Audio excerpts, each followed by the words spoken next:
گر وقت آ پڑا ہے، گر وقت آ پڑا ہے، مایوس کیوں کھڑا ہے؟ اللہ بہت بڑا ہے، اللہ بہت بڑا ہے۔ ایسے بھی اگر دیکھا جائے تو یہ اصول عام نظر آتا ہے۔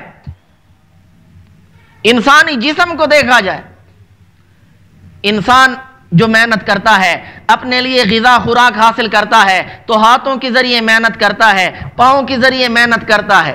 تو ہاتھ پاؤں محنت کرتے ہیں، اپنے لیے غذا مہیا کرتے ہیں، اور غذا سے سب سے پہلے لطف اندوز انسان کا حلق ہوتا ہے۔ زبان پیسنے کے لیے اس غذا کو پلٹاتی ہے، پھر حلق کے حوالے کر دیتی ہے، حلق معدے کے حوالے کرتا ہے، معدے کے بعد وہ غذا خون بن کر تمام اعضاء کو اپنا اپنا حصہ اس غذا سے مل جاتا ہے۔